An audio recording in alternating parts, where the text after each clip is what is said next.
The views and opinions of this broadcast do not reflect the views and opinions of Armed Media, New Productions, and its affiliates.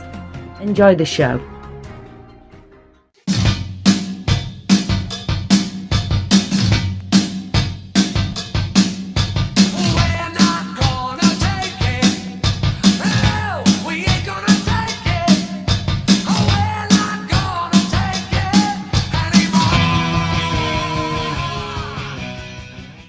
Hello, everybody out there listening to Armed Radio. Welcome to our show, All Aboard. My name is Don, and I'm here with Dave. You want to say hello, Dave? Hey, guys. Well, that was a really quick hello, Dave. Then I just want everybody to know that All Aboard is being broadcast live from Boston, Massachusetts. We got a lot of stuff to talk about tonight, you guys. It's going to be a really interesting show, but first of all, I want to start off by telling everybody out there that we do have a Facebook group. It's called Trump 2020 ! Anybody supports our 45th president, please join. It's Trump 2020 ! But don't forget that exclamation point. And like always, you guys, I want to send my prayers out to all the men and women serving in the military, and I want to say thank you to all the veterans out there. You know, you guys, they did a lot for our country, and we owe them at least a thank you, guys. When you see a veteran, at least say thank you. And we will be taking calls tonight. And I'll give you the number, so get your pen out, write this down. But don't start calling in about a half hour from now. Call in, and I'll give you 2 minutes of time. And you know, it's always good to voice your opinion. That's what we want to do. We want you to voice your opinion, and we've got another group. It's called All Aboard in Facebook. So join that if you're not already a member. Join it. Leave your post, and Dave's going to be monitoring it tonight, and we will answer your questions on there too. But here's the number. The number is 1-800-508-5431. I don't care if you're a Republican or a Democrat. Please give us a call. Let your voice be heard. Remember, silence is consent. All right? And now, breaking news here, you guys. I know the other day that we lost R. Lee Ermey. That's sad. I just want to say, you know, rest in peace, R. Lee Ermey. We're going to miss you, buddy. Semper Fi and Godspeed, buddy. And late breaking news, folks. We've lost Barbara Bush. She was the wife of President H.W. Bush. You know, rest in peace, Barbara. I mean, you was a good first lady. I mean, I thought she was a pretty good woman. Dave, you want to say anything about Barbara Bush? Yeah, we just send our condolences out to the Bush family. And, you know, this is a hard time for them. You know, our thoughts and prayers are with you. Yeah, that's right. We're sending our prayers out to R. Lee Ermey and Barbara Bush. And also, I know it's not political, but Harry Anderson also died. I think it was last night. He played on Night Court. I grew up watching that show.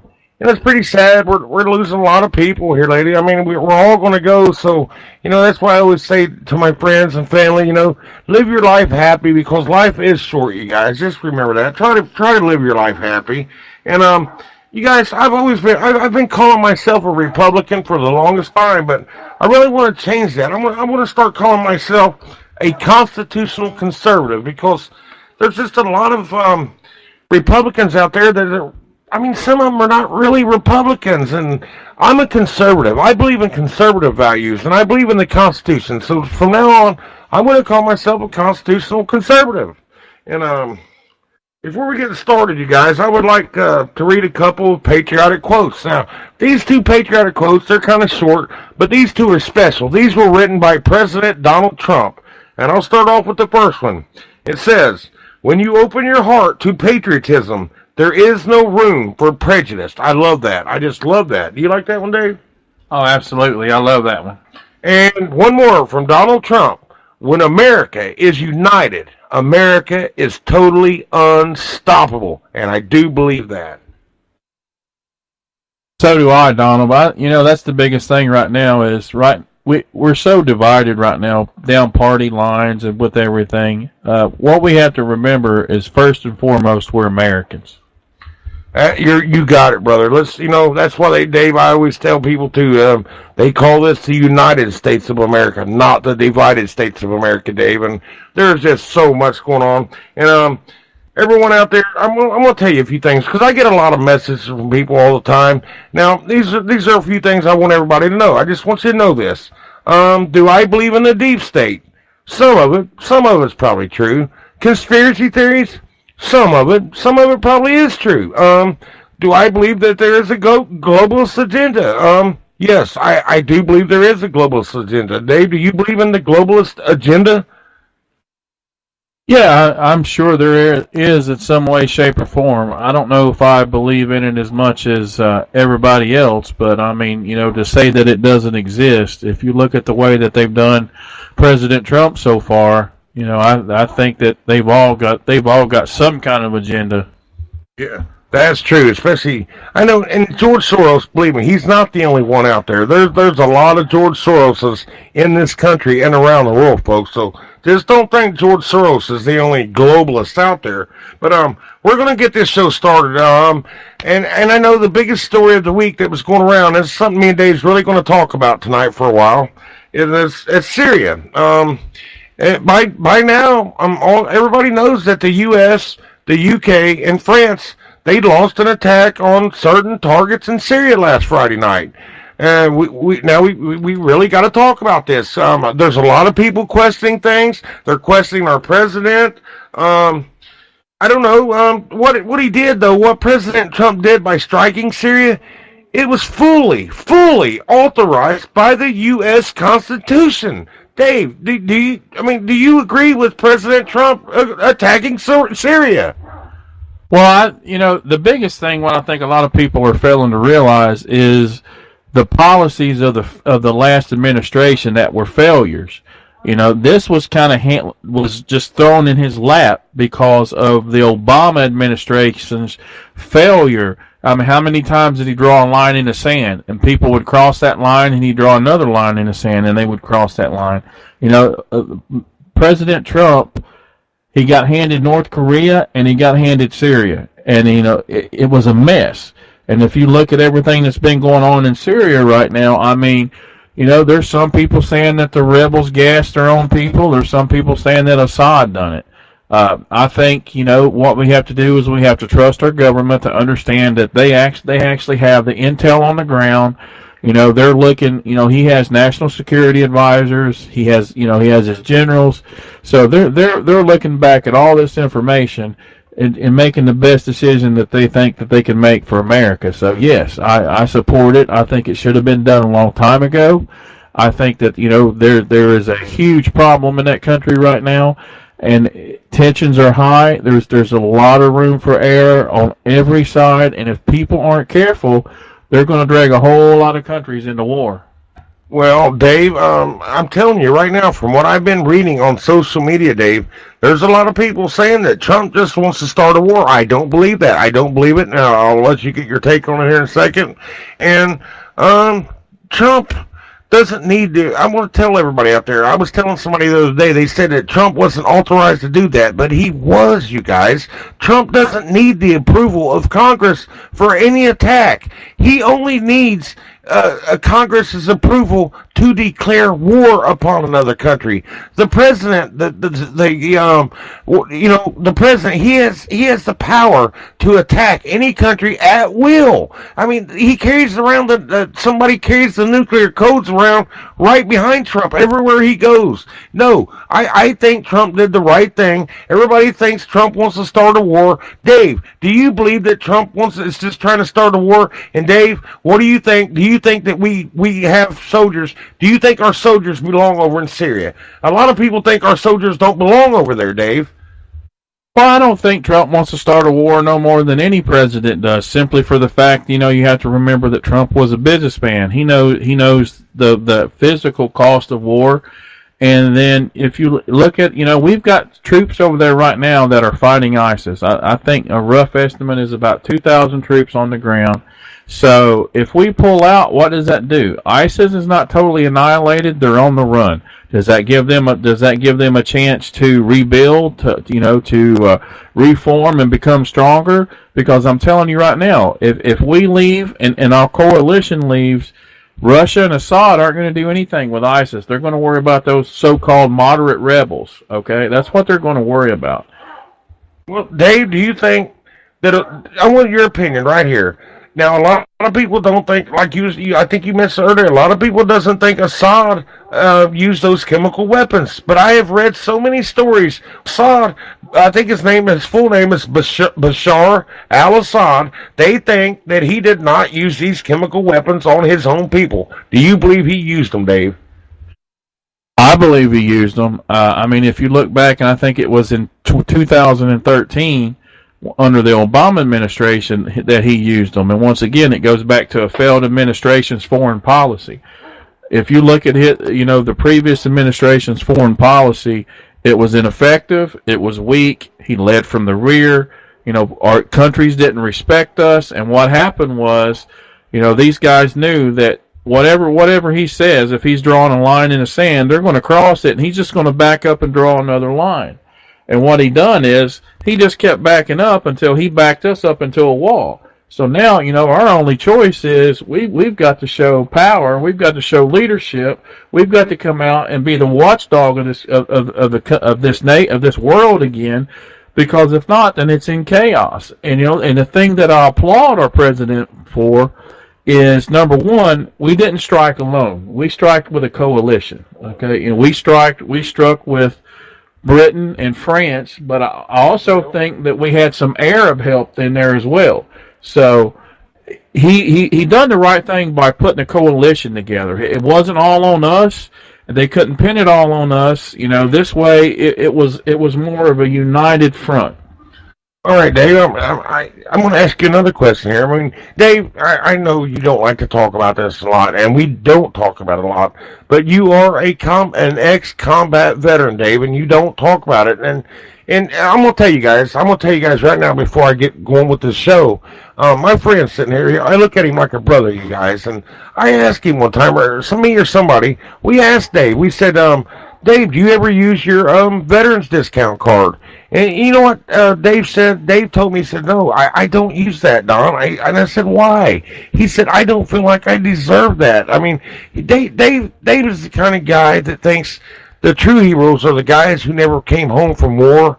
And I know I've told you guys that before, but Dave, I had a question to ask you about Syria. I know what it was. Russia. We got Russia and China. We've got Iran. Now they're all mad. Dave, do you think Russia and Iran are they going to do something? Are they going to retaliate against us? Do you think they're going to strike Israel, or what do you think they're going to do? I know that they did call a meeting, an emergency meeting to the UN United Nations. I don't think Russia or Iran, either one, want to go head to head with us. They might act like that they're big boys, but I just don't think that they don't want to mess with us. If they do something, I mean, it's been rumored that Russia and Iran both are talking about cyber attacks. I mean, I think if they attacked us in any way, that's where they would try to hit us at, simply for the fact that they don't think that by them doing that, it would be the response of our military. If they've done that in the past, and what's happened is, we've put sanctions on them. So I'm thinking if they were to retaliate against us, it would be in the form of some kind of cyber attack, because they don't think that would initiate a military response.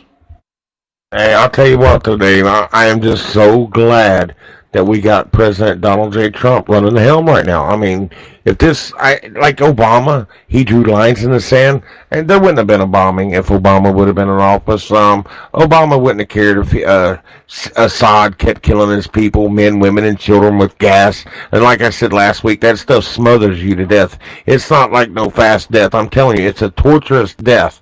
And I'm going to tell you, just to end this about Syria, we'll end the talks with this. Our U.S. ambassador to the United States, the United Nations, Nikki Haley, she said Saudi Saturday that the United States is locked and loaded, Dave. They're locked and loaded. And if the Assad regime uses chemical gas again in the country, they're locked and loaded. They're ready to go, bro. Trump ain't going to play games. He's not an Obama, and the rest of the world's going to have to realize Trump is not Obama, however you want to say his name. I'm just telling you, he's not playing games, Dave. He's not playing games like the Obama administration did. No, and I think that's what a lot of countries right now are starting to realize. You know, if you look at everything that this man's done for this country so far, he's been fought every turn, you know, by either by Democrats or by these Renos that are supposed to be Republicans.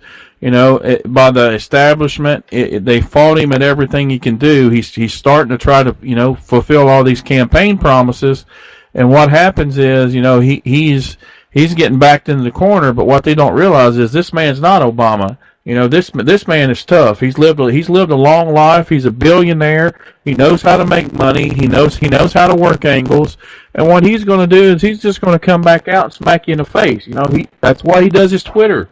I mean, you know, he can't catch a break in the mainstream media, so he's going to do it his way. He don't care if we like it or if we don't like it. You know, that's the same way with the everything going on with the Stormy Daniels stuff. You know, I didn't elect that man to be my spiritual leader. I elected him because he's got a big pair of brass cojones, and he's going to be the best leader for the free world right now. You know, between him or Hillary, I mean, come on, it should have been Hillary should have had 5 votes. Her, Bill, Obama, you know, Michelle, and her daughter. I mean, it's a no-brainer. Well, Dave, you're right, and I guess we'll get off the topic of Syria. But Dave, I just want to let everybody know about I don't know, 3 or 4 hours ago, me and Dave Coots. We actually live here in Ohio. We live pretty close. I live in one town. He lives in the next town over. But we went up near Dayton, Ohio today, and a while ago, and we met the current sitting Lieutenant Governor of Ohio, Mary Taylor. Now, you guys, I'm endorsing Mary Taylor for governor in Ohio this year to win in the primaries. She's running against a guy in the primaries. His name is Mike DeWine. This is in Ohio, you guys. Mike DeWine is just an established Republican. He thinks he's a Republican. I'm not even going to call him a Republican. He's a rhino, a Republican in name only. Mike DeWine got an F from the NRA. Mary Taylor got an A from the NRA. It's a no-brainer. We met Mary Taylor. She's a good woman. We met with her. She's awesome. And I just want everybody that lives in Ohio, well, even if you don't live in Ohio, check out who's running. You may have a governor running in your state this year. You probably got a senator running in your state. You're going to have representatives running in your state. You're going to have local officials. Like, do what we're doing here in this state. Me and Dave, we've been checking out these candidates, and I'm telling you right now, I'm voting for Mary Brown in Ohio. You mean Mary Taylor? Mary Taylor, oh God. Mary Taylor. Yeah, and guys, we went to this meet and greet today, and I tell you, this woman, she is awesome. She definitely has my vote. If you look at some of the things that she's wanting to do for Ohio, I think she's gonna help this state tremendously. And then if you look at what she's running against, you know, Mike DeWine.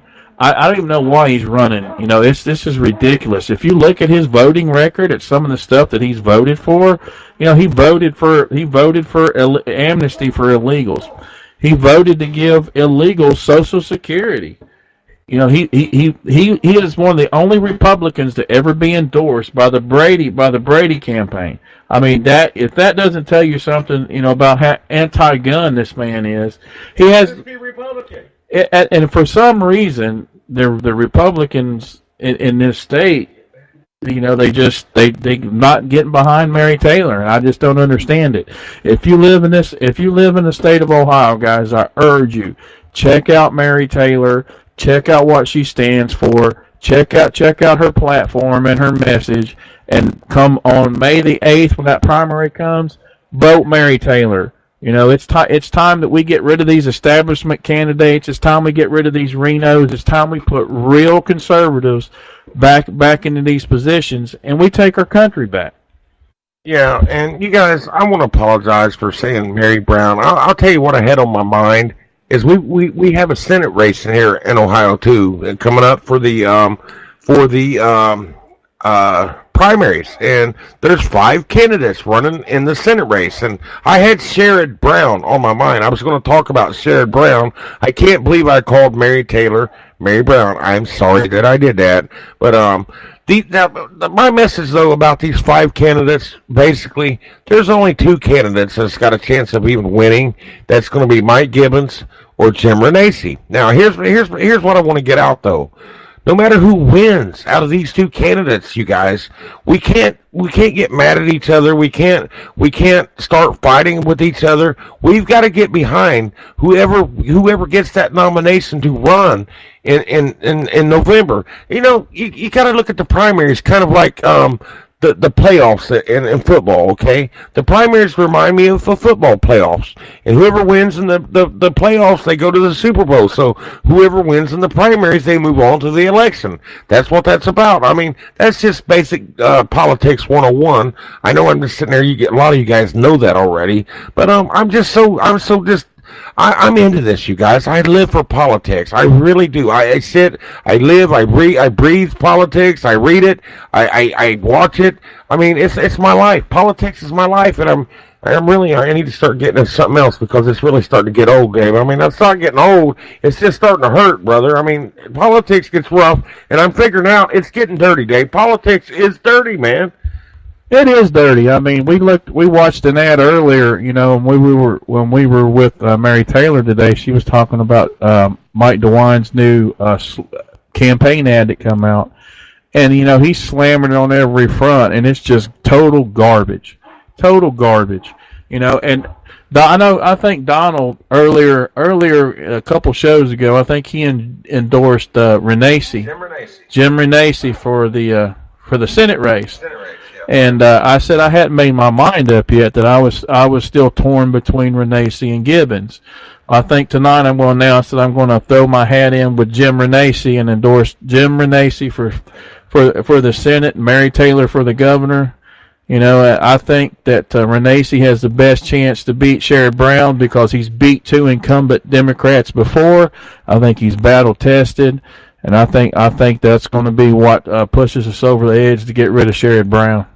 Well, Dave, I'm glad you really come along and endorsed Renacci. Now, I don't want anybody out there, none of my friends, mad at me because who I'm endorsing. I mean, I can't tell you how to vote, okay? I would never, ever tell somebody how to vote, and I never will, but that's your right. You can vote for whoever you want to. And I'm not saying that Mike Gibbons is a bad man. Mike Gibbons is probably a good man. Heck, a sheriff over here in Butler County, Ohio, one of the best sheriffs in the state, if not the country, Sheriff Richard Jones, is even endorsed Mike Gibbons. But Mike Gibbons is probably a good guy, but like Dave says, we got to think about this realistically. Who can beat Sherrod Brown? And I think it would be Jim Renacci. It has to be Jim Renacci because even President Trump told him to get in and fight. He is endorsed by the president. And Dave, by the way, I hope President Trump comes to Ohio and endorses Mary Taylor. I hope that he does that. I don't know if he will. We was talking about that on our way home. But let's change the subject, Dave. Last week, me and you talked a little bit about bringing back the draft. And my friend Henry, he wanted me to ask you a question tonight, Dave. This is for Henry. And Henry, if you're listening out here, I told you I'd ask him. I'm going to. So we talked about bringing back the draft last week. And me and Dave both agreed that it would be a good thing. Dave said, to draft these young kids and make them go in and serve 2 years. And, maybe they could get some kind of college or something like that. But one of my friends wanted me to ask Mr. Coots here, if what does he think about like these young guys that are in gangs and stuff? If they go in the military, Dave, and they get all this training on how to kill people, how to become more efficient killers and kill better, then they go back to the gang life, Dave. I mean, what do you think about that? This is a question for Henry. It's my friend on Facebook. Well, I mean, and it's a good question too. But what I think that if we did go back to mandatory service. We won't even call it a draft. We'll call it mandatory service.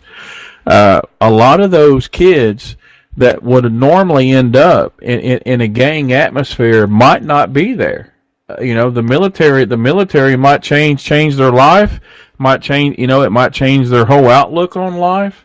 And the thing is that, those skill sets, those kids, if they're in gangs, they can pick that up. They don't have to go into the military world to pick that up. They can pick that up on the streets, by taking martial arts classes, by fighting pistol classes, video games. So in a way, going into the military might not be a bad option for them, because it could change their whole outlook. It could teach them discipline, respect, loyalty, love of country, and a certain percentage of those that would normally end up in that lifestyle might not be there because of it. Yeah, that's a good answer, Dave. I hope that answers your question, Henry. I hope that satisfies your answer. And Dave, Henry, I don't think Henry's for us being in Syria, by the way. But that's okay. Everybody, that's what America's about. I mean, we were all entitled to our own opinion. I may not agree with somebody's opinions, but we all have a right to our own opinion. That's America. That's what makes America so great. But this year is 2018. I was born back in 1969, Dave, and I'm gonna tell you, the Democratic Party, Dave, they're not Democrats anymore, Dave. We talked about this before. They're basically socialist, Dave, and socialist is one step away from communism, Dave, and that's what I want to talk about tonight. And just for a little bit, let's talk about communism. I want to tell you guys how communism got started. I mean, a lot of people really don't know how communism got started. Communism was an economic political philosophy founded by this guy named Karl Marx and Friedrich Engels in the second half of the 19th century. In 1848, they wrote and published this thing called the Communist Manifesto. They desired to end capitalism, feeling that it was like a social class system. I mean, they didn't like capitalism. They didn't like America the way we did things. Okay, basically, that led to the exploitation of workers. That's what they think it did, but it didn't, you guys. Now these guys said, this is Carl and his good old buddy Frederick there, the two guys that started communism. They created it. It's a big philosophy, is what it was, Dave. But these guys said, now here's what gets me. I think this is from their manifesto, what it said a little bit. Now, here's where it comes in. Now, this is communism, you guys. Listen to this. The state would pass through a phase often thought of as a socialism. So right there, socialism, Dave. We've got it in our country. Now, this is what makes me so daggone mad. And I'm going to talk about that right here in a minute. And eventually settle finally on a pure communist society. So it starts as socialism, then it finally settles as a pure communist society. And I didn't even spit on you. I kind of spit when I talk when I get mad, you guys. But in a communist society, all private ownership, now this is a big thing, all private ownership would be abolished, okay? And the means of the production would belong to the entire community. Right there's your communism, Dave. Community, private, taking away private ownership. That's communism. A lot of people need to realize that before they go running their mouth out here voting for these people that believe in it. And what makes me so mad is because our country, the United States of America, we have fought in 2 wars for one reason, Dave. Do you know the reason why we fought in 2 wars? The Korean War and the Vietnam War, Dave. Tell me why we fought in those 2 wars. Because of communism, to end communism. To basically stop the spread of communism, you guys. We fought in 2 major wars to stop the spread of communism. And I'm telling you guys, if you don't watch what you're doing, our children, our grandchildren, they're getting indoctrinated. We've talked about this before. They're turning our children into socialists, you guys. Now listen, the Korean War and the Vietnam War, combined total deaths, you guys, in that war, trying to stop communism.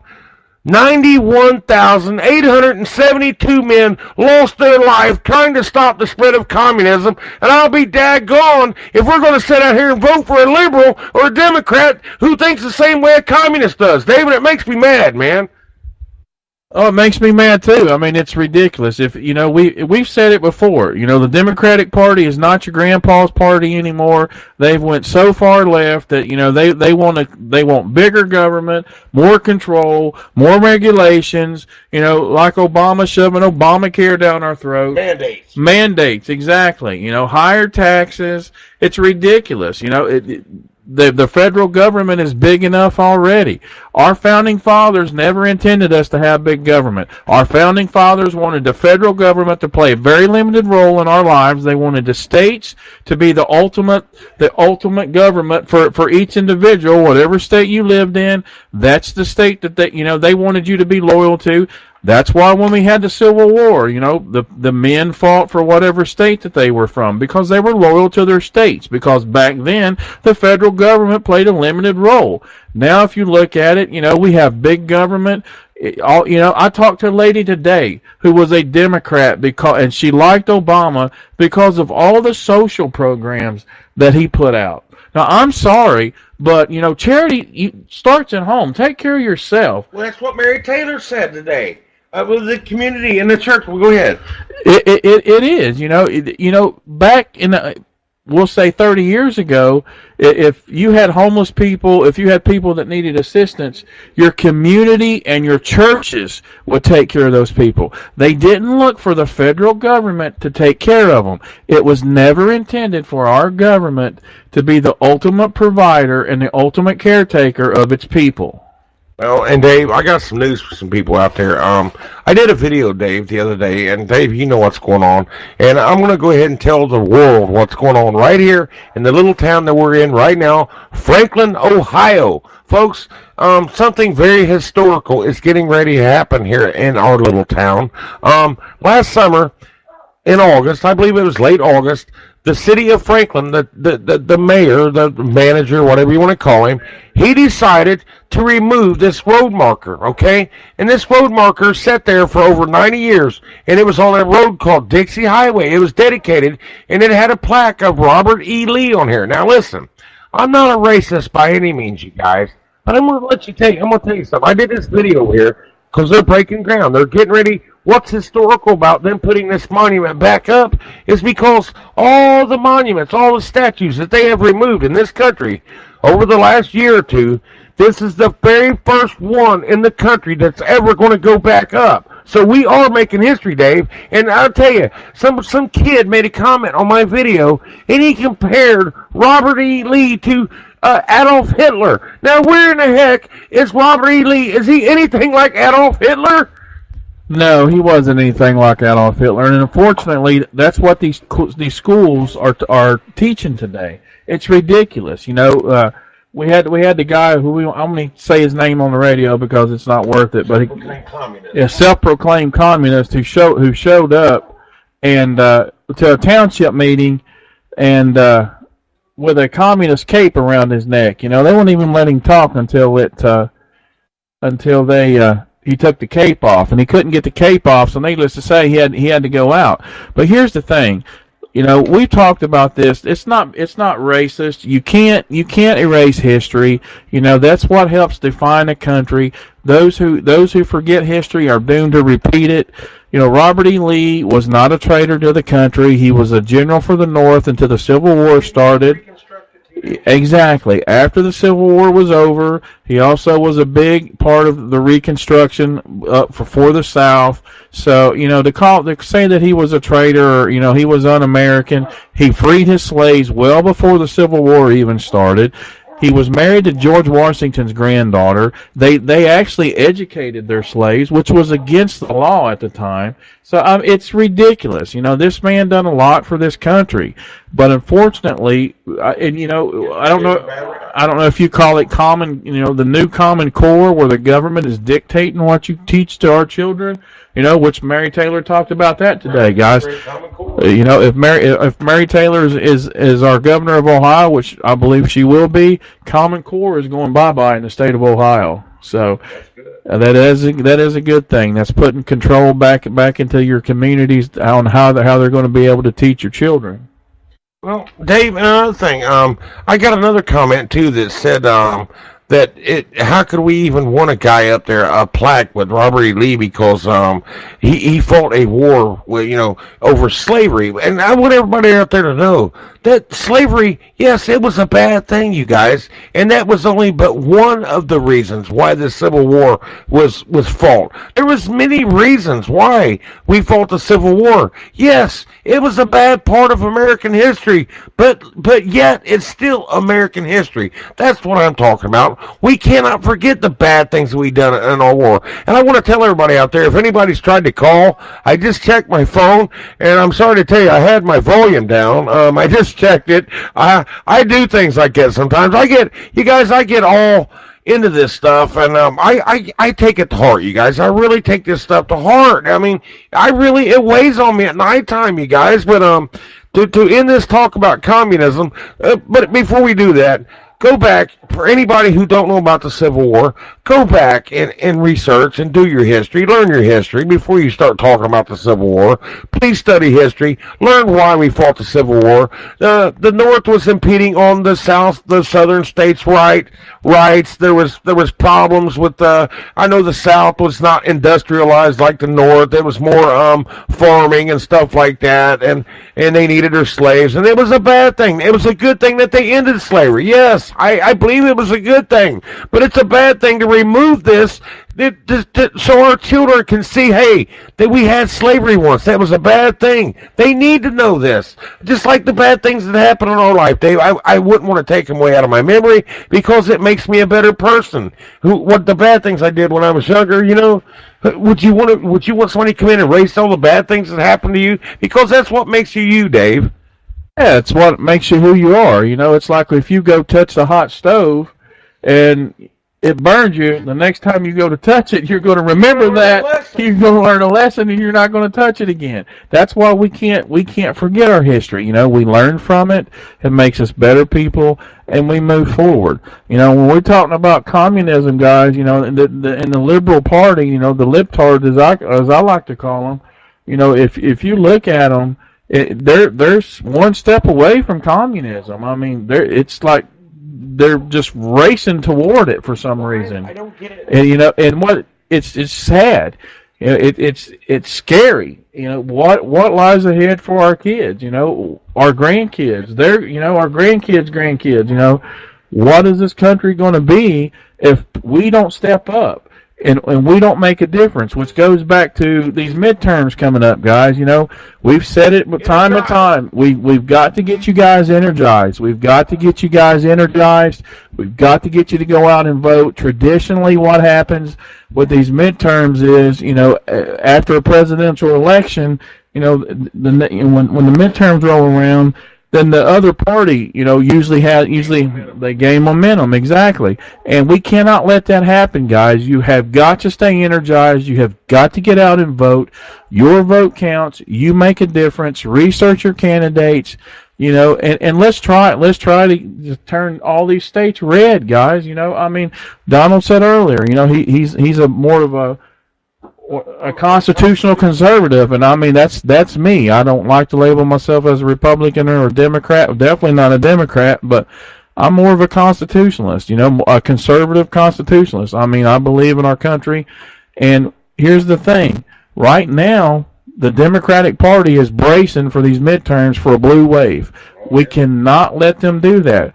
If you're in Ohio, get out, vote anywhere in the country, make a difference. Yeah, you're right, Dave. Dave, I just love having you on here for the way you answer these. You tell this stuff, Dave. I just like to hear that. Dave, you're a hero in my eyes because you was a combat veteran. You served this country, and I just want to tell everybody out there that our Constitution, you guys, it's a shield, and it's a shield against tyranny. And our Constitution is being chipped away, you guys, slowly but surely. You may not listen to Don here, but I'm telling you, if in the future, if you don't stand up like Dave was telling you, here's what you got to do. First, you got to open your ears. You got to clean your ears out. Then you got to open your eyes. You got to clean your eyes out. Open them up. Get some glasses if you have to. Then what you got to do is you got to stand up. Get off your butt. You stand up. Then you use that mouth that's on your face. You get out here and you start talking to people. I bet you on our way home, I talked to 2 people, and I got 2 people that said they were going to go vote for Mary Taylor. I talked to them about her. I mean, that's all you got to do. Get out here and communicate with people. Don't be afraid to talk to people. Go over to your county, every county or parish. If you live down south, they normally call them parishes. But go down there to your local Board of Elections. Get you a big old stack of registration forms. Get people registered. It's too late now in Ohio to register for the primaries, but you can still get registered before the November election, the midterm election. Get out here. Use your voice. Make posts and just tell people what's going on. Get them to open their eyes, and you open your eyes. We've got to move this country forward. We got to get energized, like Dave said. Now, I'm going to get off that subject. Now, Dave, I don't watch The View, Dave. This is a show called The View. I'm going to tell you guys out there right now, I don't watch it, but I do read articles. Last Wednesday, this co-host, Meghan McCain, said if President Trump fired Special Counsel Robert Mueller, there would be riots in Washington, D.C. at levels we haven't seen. Then, this Whoopi Goldberg, I guess she's a host on the show. I don't like Whoopi Goldberg. She's a host on this show called The View. And you know what she said, Dave? She said, now that would be fun to watch, I have to say. Now, Dave, what kind of woman, she's a liberal, you know that, would sit there and think it's fun to watch people riot in the streets? Really? Whoopi Goldberg, you have lost your mind if you think it would be fun to watch people. Now, I can see peaceful protests, but a riot is a lot different than protesting. I don't even watch. I don't watch that show. It's just ridiculous. But I mean, the thing is, if you're advocating violence like that, and I don't understand why they think it would be so bad if Trump fired Mueller. Because number one, Mueller was a special counsel for the Russian investigation to see if there was Russian collusion in the elections. It's already been proven that there was no Russian collusion in the elections. So what does he do? Then he casts a bigger net. Now he's going after Trump's personal attorney, and he throws that net over to see what he can pull in. Well, so Trump, by all means, should have already fired his ass a long time ago. Period. Because what's happening is they're taking the Department of Justice, they're taking the FBI, and they're discrediting these organizations by letting this crap go on. You've got congressional committees in Congress that are asking for subpoenas for the Department of Justice and for the FBI for their records. They're refusing to turn them over. If we refused a subpoena, our butts are going to jail. Period. So why aren't they? Who knows? Why isn't Hillary in prison yet, Dave? I don't know. That's a good question, but I don't even know. That's what I was going to tell you, Dave. I'll tell you something else that's crazy that happened, and I've seen this video about 10,000 times today. I'm exaggerating, of course, but there's this video that went viral today. Okay. Last night, today, it was this guy that lived somewhere down in Jacksonville, Florida. He owned a business. I don't know what kind of business it was, but some kind of city official from Jacksonville came in there and cited him for flying military flags on top of his building. And I guess he went down and talked to whoever down at the city building, and they took the citation away. But do you believe that, Dave? They actually cited the guy for flying military flags on his building? I mean, what was that over?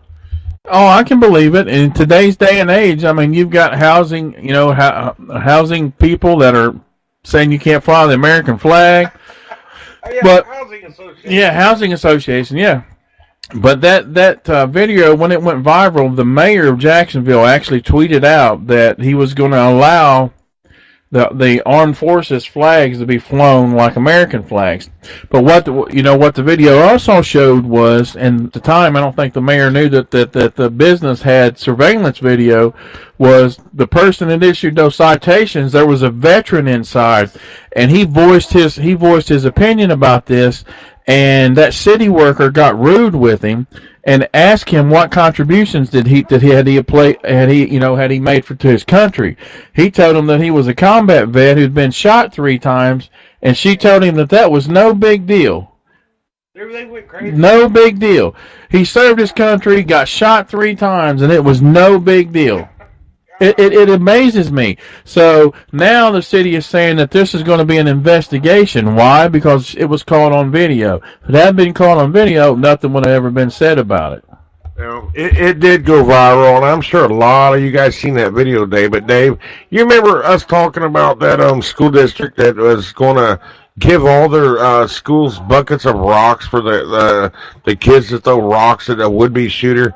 Now, Dave, there's a school district over in Erie, Pennsylvania, that has supplied teachers and other school employees. I think it's funny. They supplied teachers and these other school employees with miniature baseball bats, Dave, to be used as a last deterrent against a resort against a would-be shooter. I mean, come on. We're going to give our kids rocks. We're going to give our teachers miniature baseball bats. Listen, you guys, the truth of the matter is, and this is the last time I'm going to say it, it takes a good person with a gun to stop a bad person with a gun. That's the bottom line. I don't know how much I can tell you that. And I'll let Dave give his opinion on it because he is a certified handgun instructor. He gives the license out here in Ohio. Dave, what do you think about these little miniature baseball bats they're giving teachers now? Well, I think if my school was that stupid, I would seriously consider, maybe homeschooling my kids. Because what's going to happen is you're going to get a bunch of people hurt. You're going to try to hit a shooter with a baseball bat, a miniature baseball bat. Please, give me a break. You're going to get a bunch of kids shot. Well, it's the most ridiculous thing that I've ever heard of in my life. In reality, you arm teachers, you use them in conjunction with school resource officers. You teach the teachers to take a defensive position in their rooms. And then you've got the resource officers to engage the shooter wherever they may be.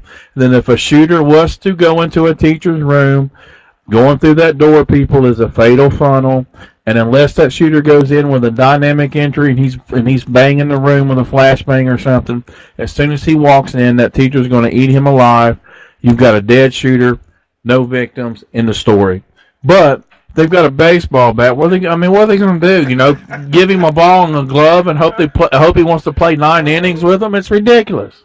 Dave, I'll tell you something else. Well, this ain't ridiculous. I think this is kind of. I think this needs to happen that day. There's this billionaire guy named Tim Draper. I think that's how you pronounce his name. Heck, I don't know. I'm not perfect. I'm not a perfect guy who pronounces words. I don't speak. I'm not that sophisticated. That's my dog barking. If you guys hear that, but this guy, this billionaire named Tim.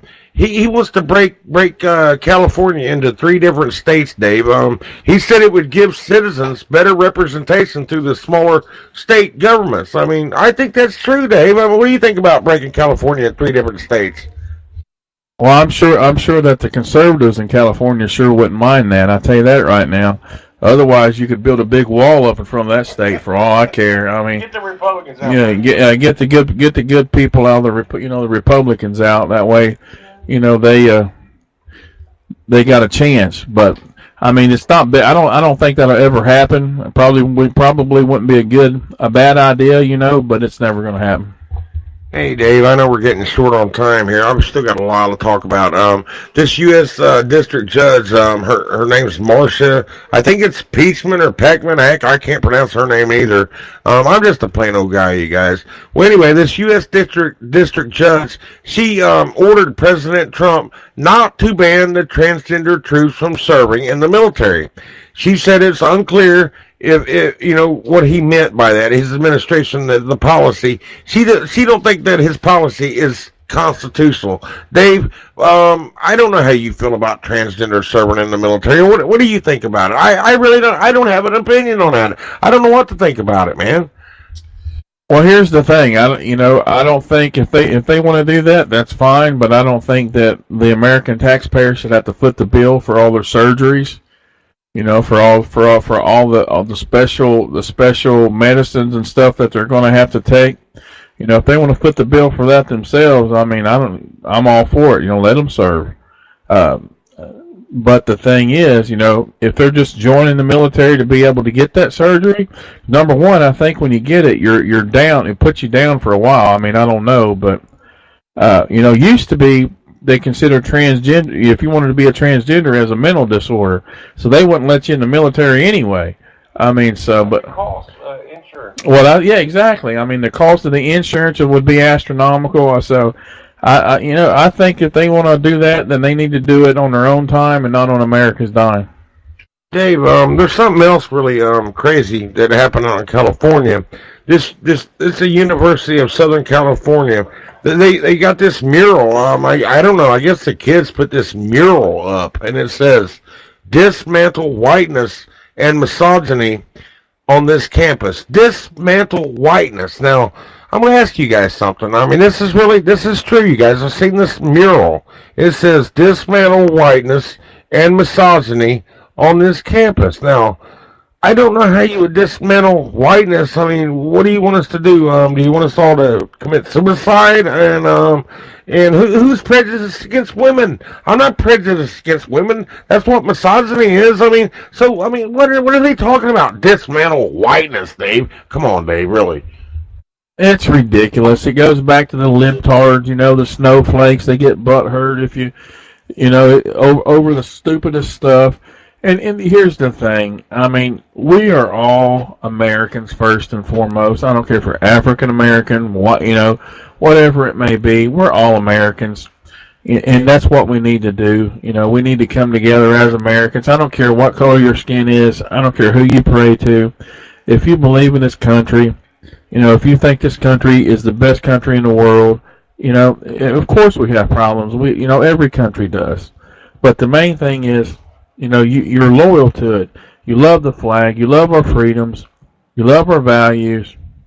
Then that's fine. But to say, what did they call it? Whiteness? Yeah, dismantle whiteness. I guess we could go to the tanning bed. I don't know. Yeah, like Dave said, we can go to the tanning bed, but we got a few minutes left. Dave, the Trump administration is seeking ways to lower the drug costs. That's always a good thing. They're targeting these pharmaceutical companies, Dave, that refuse to provide these samples of their products to the generic drug companies. They want to make it possible to create inexpensive generic copies of brand name medicines, Dave. I think that's a big issue here in this country. We've got to get the cost of these drugs down. And thank you, President Trump. Well, yeah, and once again, it goes back to the previous administration. There was obviously problems long before that, but Obamacare, Obamacare has made that 100 times worse. But it goes back to capitalism, though, Donald. If you look at that, capitalism and it goes back to. I know they got to make their money. Not only that. That's not that though, but it goes back to being competitive. If you open up these markets, it's going to drive these drug costs down.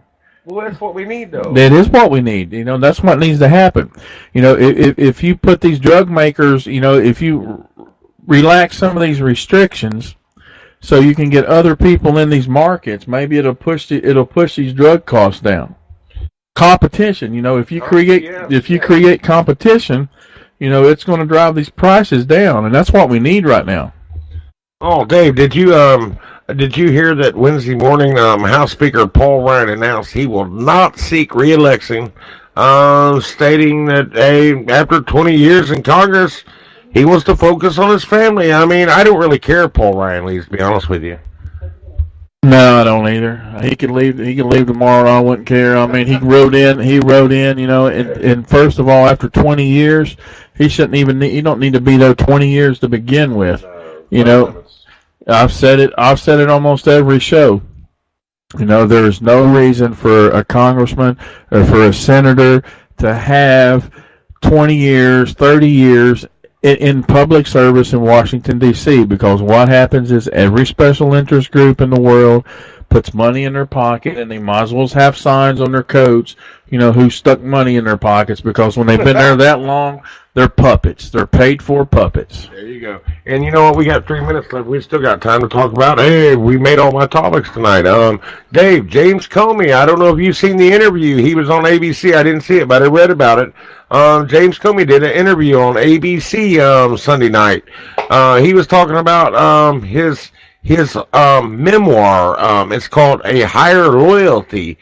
He was saying that President Trump poses a danger to our country, and he compared the president to a mafia boss. I mean, who in the heck does James Comey think he is? You know what he is? He is a disgruntled fired. What was he? The head of the FBI director? Yes. James Comey, quit talking about our president. Leave our president alone. You're the one that screwed up, Comey. You're the one that come out and wouldn't prosecute Hillary Clinton. You're the one that didn't do your job, James. Go ahead, Dave. What do you want to talk about James here? Well, I think he's a joke, and I think he's disgruntled. He's just trying to get money off of writing this book, And here's the thing. There's a lot of good men and women in that organization that are boots on the ground, that bring integrity, that bring discipline, that bring respect to the FBI. And James Comey, everything that he's done, he's degraded that. He's degraded that office. As the director of the FBI, he's brought a lot of bad. He's brought a lot of shame. He's brought a lot of bad publicity to that office, and he's made the American people look at the FBI in a negative light. And it's because of his politics. I mean, to me, he's a snake in the grass. Well, Dave, it looks like we got about a minute left, but I'm going to tell you right now, I was reading today where actually Trump tweeted this. His approval rating is up by, I think he's up 51%. We just got our 30-second warning. Goodbye, everybody. Listen to All Aboard next Tuesday night. Here you go, Dave. Hey, we want to thank everybody for listening. Like always, we want to send our prayers and stuff out to the troops. If you're out there and you're overseas, and we want you guys to know that we're thinking about you. We're praying for you. We love you.